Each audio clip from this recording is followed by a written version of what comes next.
Get to know me tag, over 40 edition.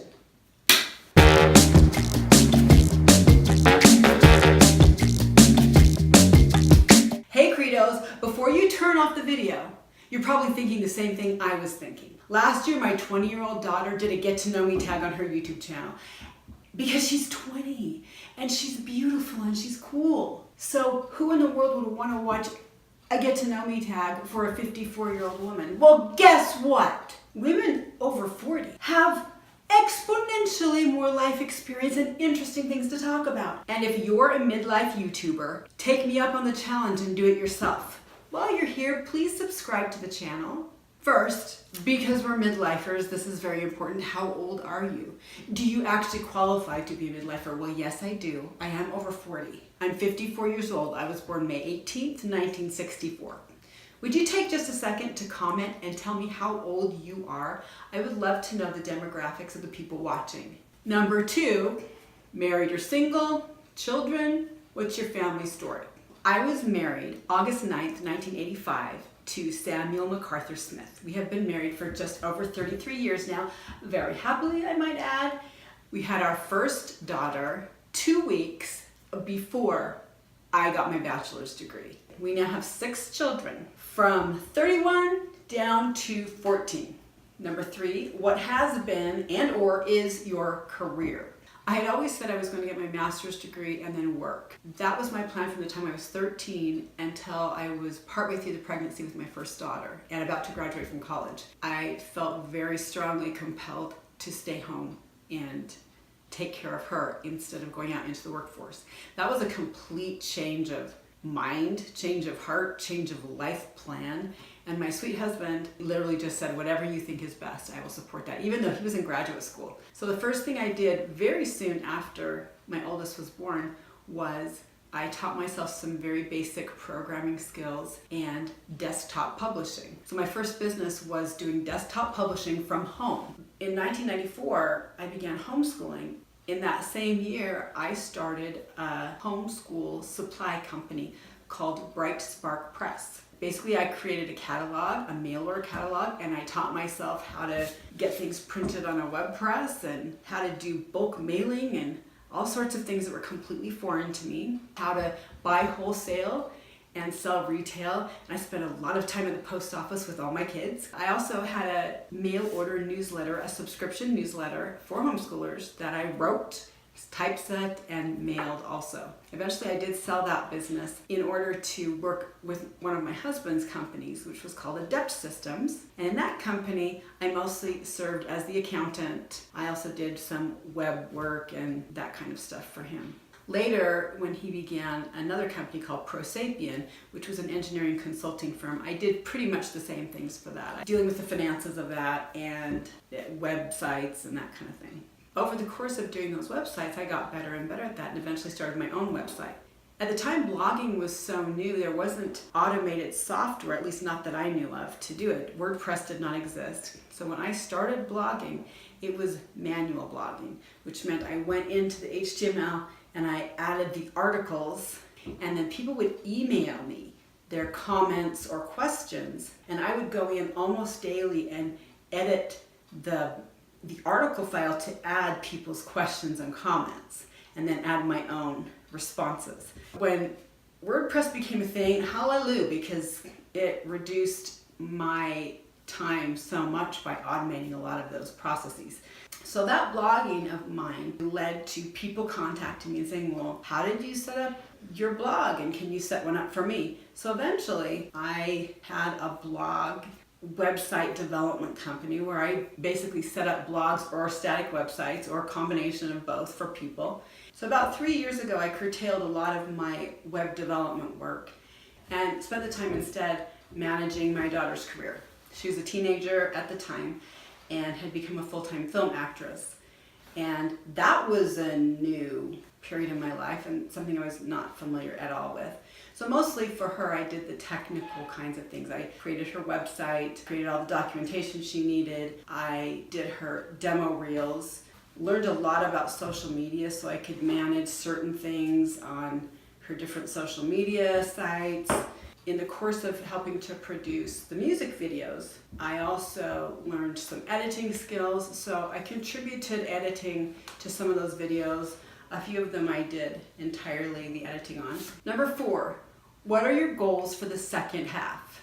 So I'm actually not going to go into my goals because that would take a very long time, but I'm going to tell you how I do goals very briefly. That is, I have 7 areas that I focus on for my goals. One area is love. That includes spouse, family, relationships. The second area is mind, and that has to do with intellectual pursuits, reading, studying, learning. The third area is home, and that obviously has to do with goals with regard to the actual physical space of my home. It might be decorating, organizing, cleaning, maintaining. The next area is body. That has to do with health, fitness, fashion, beauty. The next is good. And to me, that is spirituality, philanthropy, service. The next is money, finances, budgeting, anything that has to do with creating security, especially as we get older, to create a stable financial environment. And the last is fun. I set goals with regard to doing fun things, either with my family or things that I just enjoy. They're not really anything about the other categories, they're just things that bring joy. What's a goal you're working on? Write it in the comments. Number 5, what is your favorite thing about being over 40? Well, I'm 14 years beyond 40, but I don't think my answer has changed much. My favorite thing about being midlife is the wisdom and experiences I've had. I would happily go back to a 20-year-old body, but I would not want to go back to my 20-year-old mind and have to relearn those things. Number 6, what is your least favorite thing about being over 40? Honestly, there are only 2 things. The first is the aging process. Don't get me wrong, the alternative to aging is dying, and I am happy to be alive. But the aging process is difficult, and it's distressing sometimes. I can look in the mirror and literally, I don't think I know who that person is. It's not who I think in my head. And I see myself and I'm a little bit startled sometimes. The only other thing that bothers me is this feeling of running out of time. At 54, I am more than halfway through my lifetime. I get a little bit anxious sometimes about feeling like there's not enough time to do the things I want to, or I'm on the downhill slide into the coffin or something. Number 7, how have your dreams changed since you were a kid? Completely, totally. Every boy that I dated, even more than a few times, heard me say, I'll have 2 kids if I like the first one a lot. I just had no idea how having children would impact me. That whole experience totally surprised me, totally changed me. And I think we have to expect that as life goes on, experiences will change us. Number 8, do you have any regrets? Tons. When I was a brand new mom with only one child, very young, I set a goal to never have any regrets. And that was particularly with regard to parenting, but it was really kind of a general, I will never have any regrets. I will think so carefully through every decision I make that I will never regret any of those decisions. You can think very carefully through something and still make a bad decision. You cannot know the future. What seems like a good decision, given the information you have, it still might be a bad decision. And that's part of life.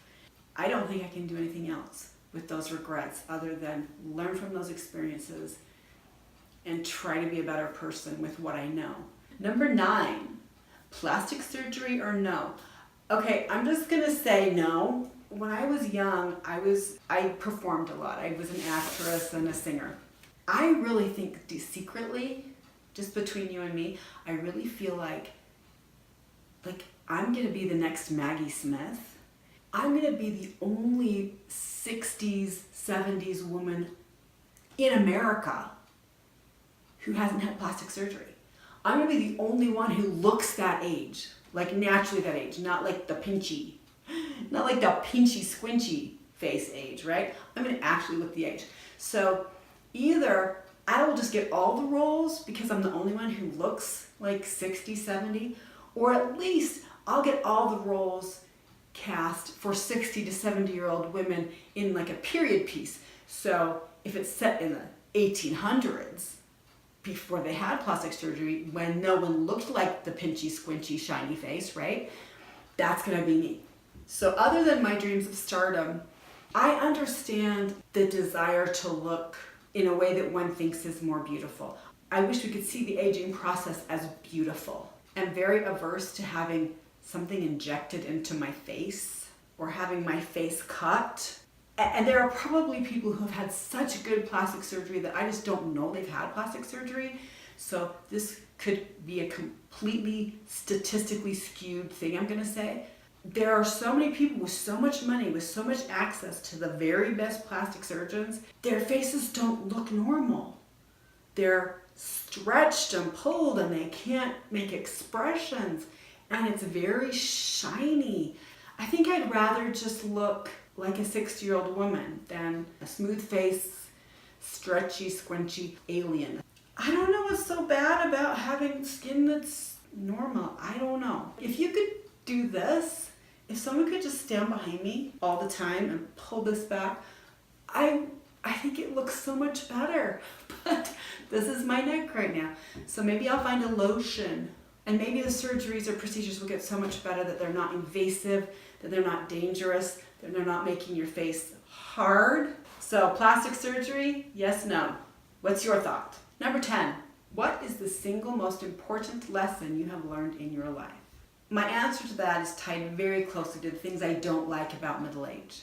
Life is short. When you're young and you hear old people tell you life is short, treasure these moments because they go by so fast and they grow up so fast. It's cliche, I realize, but it's true. Life goes by in a blink. Because it goes by so quickly, I would live with less fear, or I would live ignoring the fear. There's so many things I did not do because I was afraid. Because I was afraid of criticism, or I was afraid of failing, or not measuring up, or embarrassing myself. Who cares? Who cares? The very process of creating this channel was to just kick that out the door. I am not comfortable being in front of the camera. I don't like to be the face of this because of all those, all those things we've talked about. Who wants to watch a middle-aged lady talk about stuff? Who cares? Our culture doesn't care about that. So I don't even know what I really want to accomplish doing this channel other than to face a fear. Because doing things that are difficult makes you stronger and gives you the opportunity to do other things that are difficult. One of my favorite sayings is, that which we persist in doing becomes easier to do. Not that the nature of the thing has changed, but our power to do has increased. So anytime I do something hard, for me, it becomes less hard. And I want to open my comfort zone and expand it so that there are more things I feel like I can do and I don't feel hindered by all those barriers that I put up myself. I would love to hear the most important lesson you have learned, no matter how old you are. What's your most important lesson so far? If you have watched this all the way to the bitter end, bless your heart. I appreciate it so much. Thank you. Have a great day.